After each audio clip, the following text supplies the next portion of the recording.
യാതൊരു സ്മെല്ലോ വേസ്റ്റോ ഒന്നുമില്ലാതെ ഈസി ആയിട്ട് ഈ സിറ്റിയുടെ നടുവിൽ ഞാൻ കോഴി വളർത്തുന്നത്. ഈ സൈഡിൽ 20, ഇപ്പുറത്തെ സൈഡ് 20. അപ്പോൾ രണ്ട് സൈഡിലേക്കുള്ള സെക്ഷനിൽ നമുക്ക് കോഴിയെ ഇടാം. കോഴിക്കാഷ്ടം വീഴാനായിട്ട് അടിയിൽ നല്ല സ്ലോപ്പിട്ട് പോളികാർബണേറ്റ് ഷീറ്റ് അടിച്ചു കൊടുത്തു. ഇതിൽ നിന്ന് നേരെ ബയോഗ്യാസിലേക്ക് പോയിക്കോളും.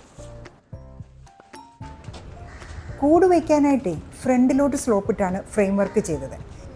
അപ്പോളേ മുട്ട ഉരുണ്ട് തനിയെ കൂടിൻ്റെ ഓപ്പണിങ്ങിൻ്റെ അവിടെ വന്ന് കിടക്കും. അപ്പോൾ നമുക്ക് എടുക്കാൻ എളുപ്പമാണ്. കിലോമീറ്റേഴ്സ് ആൻഡ് കിലോമീറ്റേഴ്സ് താണ്ടിയേ ഞാൻ ഇവിടെ എത്തി, ഇങ്ങ് വെഞ്ഞാറമൂടിൽ. ഇവിടെ നിന്നാണ് 6 വർഷം മുമ്പ് ഞാൻ എൻ്റെ കോഴിക്കൂട് വാങ്ങിച്ചത്. അതിനുശേഷം ഞാൻ ഇപ്പോഴാണ് ഈ വഴി വരുന്നത്. കട കണ്ട് ഞാൻ ഞെട്ടിപ്പോയി. നിറയെ കൂടുകൾ, പല സൈസും പല ഷേപ്പും പല കപ്പാസിറ്റിയും ഉള്ളത്. കോഴിക്കൂട് ചെറിയതാണ്. ഇതിനകത്ത് ഏകദേശം 5 കോഴിയെ ഇടാൻ പറ്റുള്ളൂ. പക്ഷേ ഇവിടെ ഞാൻ കണ്ടപ്പോൾ വലിയ വലിയ കോഴിക്കൂടുകളും പല പല സൈസുള്ളതും കണ്ടു. ഇതിനകത്താണെങ്കിൽ 2 സൈഡിലും കോഴിയെ ഇടാം. ഈ സൈഡിലും ഇടാം. കോഴിയുടെ മുട്ടയുടെ പോർഷനാണ് ഞാൻ തുറക്കുന്നത്. പക്ഷെ ലോങ് ആണിത്.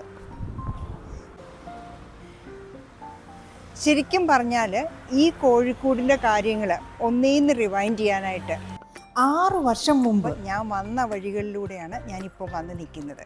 തീറ്റ ഇടുന്നത് ഇതിൻ്റെ കൂടെ ഇനി ബക്കറ്റും മേൽക്കൂരയും കൂടെ ആഡ് ചെയ്യണം. ഇങ്ങ് ട്രിവാൻഡ്രം സിറ്റിയിൽ ജീവിക്കുന്ന ഞാൻ കഴിഞ്ഞ 6 വർഷമായിട്ട് കോഴി വളർത്തുന്നുണ്ട്. എങ്ങനെയാണ് ഈ സിറ്റിയിൽ ജീവിക്കുന്ന ഞാൻ കോഴി വളർത്തുന്നത് എന്നുള്ളത് പലരുടെയും ഒരു ക്വസ്റ്റ്യൻ മാർക്കായിരുന്നു. അതിനുവേണ്ടി ഞാൻ എന്ത് ചെയ്തു, എങ്ങനെ ചെയ്തു എന്നുള്ള എല്ലാ ഡീറ്റെയിൽ വീഡിയോ ഇതിലുണ്ട്. ഈ കാണുന്നത് എൻ്റെ റീവർക്ക് ചെയ്ത കോഴിക്കൂടാണ്. അതായത് നമ്മുടെ ഈ ഫ്രെയിം മാറ്റി, മെറ്റൽ ഫ്രെയിം ഉണ്ടായിരുന്നത് കംപ്ലീറ്റ് തുരുമ്പിച്ച് പോയി. അപ്പോൾ പിന്നെ നമ്മൾ ഇത് ഹോൾ തിങ്ങിനെ വെളിയിലെടുത്ത് റീവർക്ക് ചെയ്ത് തിരിച്ചു വെച്ചു. പക്ഷേ കൂട് മാറ്റിയിട്ടില്ല, ഒന്നും മാറിയിട്ടില്ല. അത് തന്നെയാണ്, ആ സെയിം കൂട് തന്നെ നമ്മൾ ആ ഫ്രെയിം ചെയ്തിട്ട് അതിൻ്റെ മുകളിൽ വെക്കുകയാണ് ചെയ്തത്. നമ്മുടെ ഈ ഷീറ്റ് തുരുമ്പിച്ച് പോയതോടുകൂടി ഈ കോഴിക്കൂട് യൂസ് ചെയ്യാൻ പറ്റാണ്ടായി. കാരണം കോഴിയുടെ കാഷ്ടം എല്ലാം ആ തുരുമ്പിച്ച ഹോൾ വഴി താഴോട്ട് പോകും. പിന്നെ നമ്മൾ കഴുകിയാലോ വെള്ളമെല്ലാം താഴെ പോകും. അങ്ങനെ ഇരുന്നപ്പോൾ നമ്മൾ പല സജഷൻസ് ചോദിച്ചു. പലരും എനിക്ക് സജസ്റ്റ് ചെയ്തു പല മെറ്റീരിയൽസും.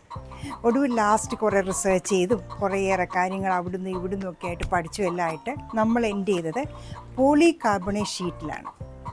സോ ഇത് തുരുമ്പിക്കില്ല, പൊട്ടിപ്പോവില്ല എന്നൊക്കെ പറയപ്പെടുന്നു. നോക്കാം. ഇപ്പോൾ ലാസ്റ്റ് മെറ്റൽ ഷീറ്റ് നമുക്ക് 6 വർഷം കിടന്നു. ഇതൊരു 10 വർഷം കൂടെ കിടന്നാൽ മതി. അത് കഴിയുമ്പോൾ നമുക്കിതിനെ മാറ്റിയെടുക്കാം. സോ ഈ ഫുൾ പ്രോസസ്സ് എങ്ങനെയാണ് റീവർക്ക് ചെയ്തത്, എങ്ങനെയാണ് ഞാൻ എൻ്റെ കോഴിക്കൂടിനെ ബയോഗ്യാസുമായിട്ട് കണക്ട് ചെയ്യാൻ വേണ്ടി സെറ്റ് ചെയ്തത്, എല്ലാം ഈ വീഡിയോയിൽ കാണുന്നുണ്ട്. നമ്മുടെ കോഴിക്കൂടെ പഴയ കോഴിക്കൂട് തന്നെയാണ്. അതിൻ്റെ ഫ്രെയിം മാറ്റി, പിന്നെ ഈ ഷീറ്റും മാറ്റി. പിന്നെ ബയോഗ്യാസുമായിട്ട് കണക്ട് ചെയ്തിരുന്ന ഈ പാത്തി ഉണ്ടല്ലോ, അത് സെയിം തന്നെ. അവിടെ ഒന്നും ഒരു ചേഞ്ചും വരുത്തിയില്ല. നമ്മുടെ ഈ പോളികാർബണേറ്റ് ഷീറ്റ് കുറച്ചുകൂടെ നല്ല സ്മൂത്താണ്. അപ്പം വെള്ളം ഇങ്ങനെ ഫോഴ്സ്ഫുള്ളി സ്പ്രേ ചെയ്ത് കഴിയുമ്പം ഈ കാഷ്ടമൊക്കെ തന്നെത്താനെ ഈസി ആയിട്ട് ഒലിച്ചു വരുന്നുണ്ട്. പിന്നെ ഈ സ്ലോപ്പ് ഉണ്ടല്ലോ, നമ്മുടെ ഈ ഷീറ്റിൻ്റെ സ്ലോപ്പ്, അത് കഴിഞ്ഞ പ്രാവശ്യത്തേക്കാളും ഞാൻ കുറച്ചുകൂടെ കൂടുതൽ കൊടുത്തു. അങ്ങനെ ആകുമ്പോൾ കുറേ കൂടി ഈസി ആയിട്ട് വെള്ളം ഒഴിച്ച് കഴിയുമ്പോൾ ഇങ്ങോട്ട് പോരും. പിന്നെ എൻ്റെ ആയുധം ഉണ്ടല്ലോ, അത് ഞാൻ മാറ്റി കാണിച്ചു തരാം. ഞാൻ ഉപയോഗിക്കുന്ന ആയുധം ഇതാണ്. ഇത് നമ്മുടെ ബാത്റൂമിലൊക്കെ വൈപ്പ് ചെയ്യാൻ ഉപയോഗിക്കുന്ന വൈപ്പറാണ്. ഇതിനാകുമ്പം റബ്ബറൈസ്ഡാണ് ഇതിൻ്റെ എൻഡ്. അപ്പോൾ ഈ ഷീറ്റിൽ നമ്മളിങ്ങനെ ഉരച്ച് കഴിയുമ്പം ഷീറ്റും പോറില്ല, നമ്മുടെ കാഷ്ടം അങ്ങനെയുള്ള സാധനങ്ങളെല്ലാം ഈസി ആയിട്ട് ഇങ്ങനെ പോരുകയും ചെയ്യും. അപ്പോൾ കുറച്ച് വെള്ളവും കൂടെ കൊടുത്തു കഴിയുമ്പോൾ ക്ലീനിങ് വളരെ എളുപ്പമാണ്. അപ്പോൾ ഞാനിതിന് ഇവിടെ ഒരു ത്രെഡ് കെട്ടിയിട്ട് നമ്മുടെ ഇവിടെ ഈ മരത്തിൻ്റെ ഇവിടെ തൂക്കിയിട്ടിരിക്കുകയാണ്. അതവിടെ കിടന്നോളും. ആവശ്യാനുസരണം നമുക്കെടുത്ത് ഉപയോഗിക്കാം. ഈ ഒരു പോർഷനിലേ നമ്മുടെ ഷീറ്റ് തുരുമ്പിച്ച് താഴേക്ക് വീണുപോയി. ഇതായിരുന്നു എൻ്റെ കോഴിക്കൂടിൻ്റെ അവസ്ഥ. ഇത്രയായ സ്ഥിതിക്ക് നമുക്കിത് റിപ്പയർ ചെയ്യണ്ടേ? ഷീറ്റാണെങ്കിലോ ചക്ക വീണ് ചളുങ്ങിപ്പോയി.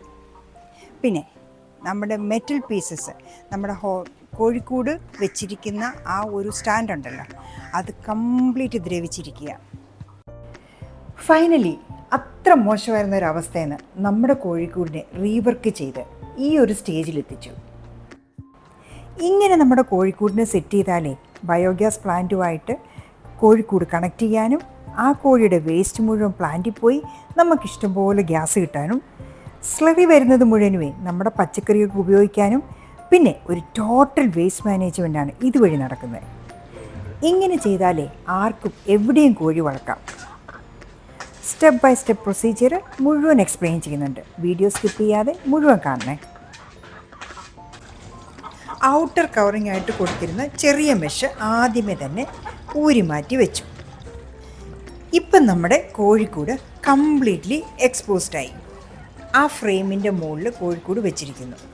പിന്നെ ഫ്രണ്ടിലത്തെ പോർഷനിൽ അടിയിൽ നമ്മൾ പച്ച നെറ്റ് വെച്ചിരുന്നു, കാക്കയൊന്നും അകത്തോട്ട് കയറാതിരിക്കാൻ. അത് ഊരി മാറ്റി. നിലത്തെ ഈ ടാപ്പോളിൻ വിരിക്കുന്നത് നമ്മുടെ കോഴിക്കൂടിനെ എടുത്ത് ഇതിന് മുകളിൽ വയ്ക്കാൻ വേണ്ടിയിട്ടാണ്. വിരിച്ചിട്ട് ടാപ്പോളിൻ്റെ മുകളിലോട്ടേ കോഴികളെ കൂടോടെ കൊണ്ടുവന്ന് വെച്ചു. ദ്രവിച്ചിരുന്ന മെറ്റലല്ലാവേ ഈ കൂടിൻ്റെ കൂടെ തന്നെ പൊട്ടി താഴോട്ട് വീടുന്നുണ്ട്. അങ്ങനെ രണ്ടാമത്തെ കൂട് താഴെ ഇറക്കി.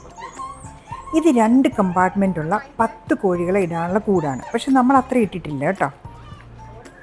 ടോട്ടലി 14 പേരെ നമ്മൾ ഈ 2 കൂട്ടിലുമായിട്ട് ഇട്ടിട്ടുള്ളൂ.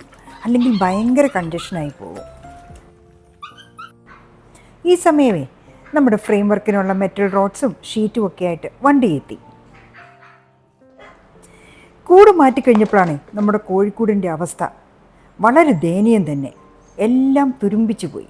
കാലം ഇത്രയായില്ലേ. ആദ്യമേ തന്നെ മെറ്റൽ ഷീറ്റും ഫ്രെയിം വർക്കും അറുത്തു മാറ്റി. ഒടുവിൽ ആ തീരുമാനത്തിലെത്തി. നമ്മുടെ ഈ ഫ്രെയിമിനെ 2ആയിട്ട് മുറിക്കാം. ഇൻക്ലൂഡിങ് ഷീറ്റ് അവർ 2 പീസായിട്ട് സെപ്പറേറ്റ് ചെയ്തു. സോ അതിനെ 2 പീസാക്കി കഴിഞ്ഞപ്പോൾ അത് ആ പ്ലേസിൽ നിന്ന് എടുത്ത് മാറ്റാൻ എളുപ്പമായി.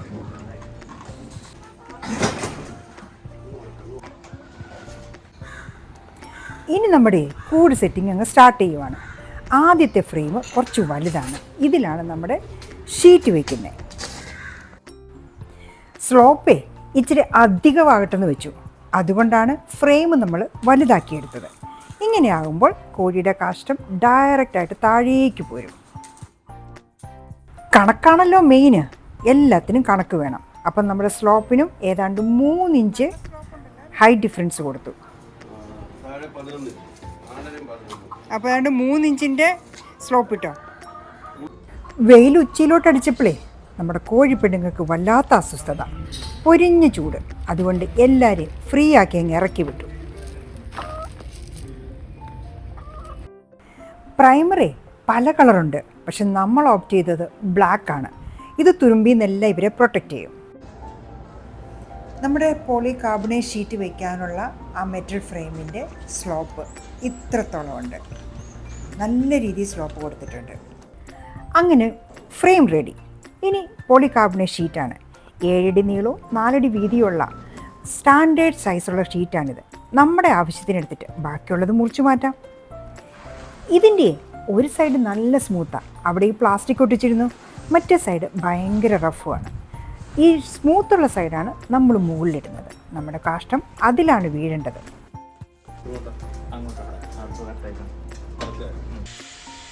താഴത്തെ എൻഡിലെ നല്ലതുപോലെ എക്സസ് ഷീറ്റ് ഇട്ടിട്ടാണ് കട്ട് ചെയ്യുന്നത്.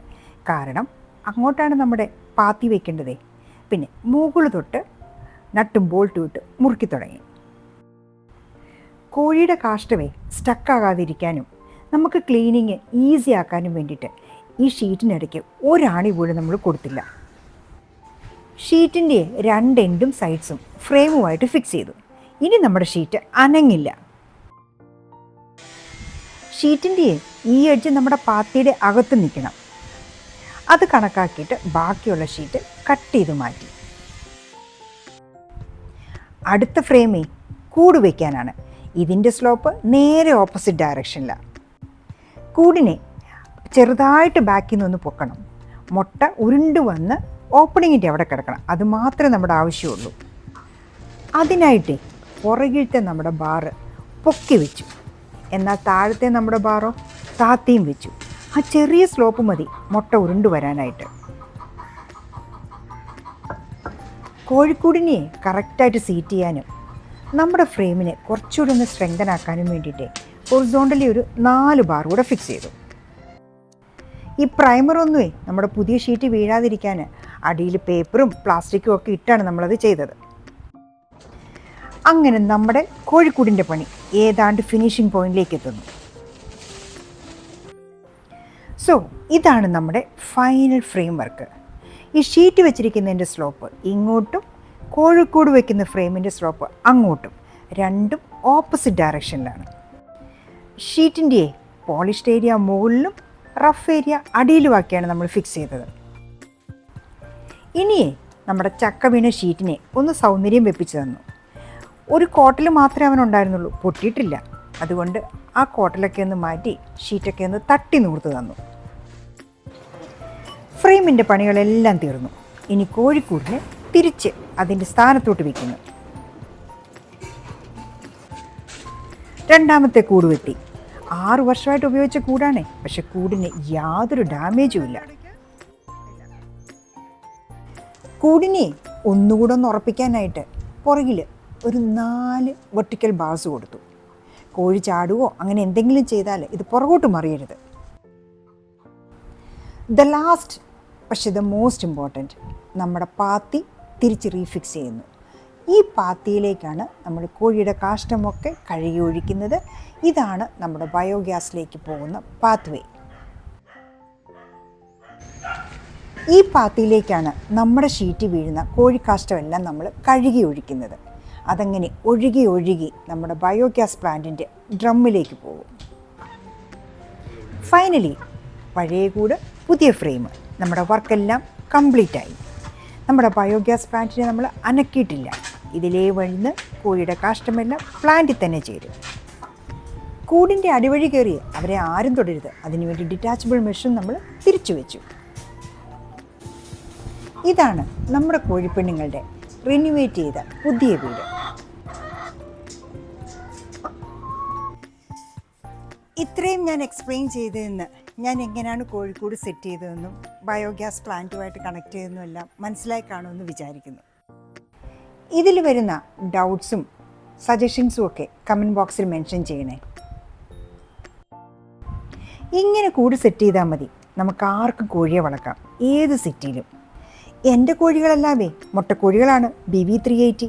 ഇതൊരു അഡീഷണൽ ഇൻകം ആണ്. കാക്കകൾ മുട്ട കൊണ്ടുപോകാതെയും കീരി നമ്മുടെ കോഴിയെ പിടിക്കാതെയും നമുക്ക് നമ്മളുടെ ഈ സെയിം സാധനം നമ്മുടെ മെറ്റൽ മെഷ് തിരിച്ച് ഫിക്സ് ചെയ്യാം. സോ ഇവരിവിടെ സേഫായിട്ടിരുന്നോളും.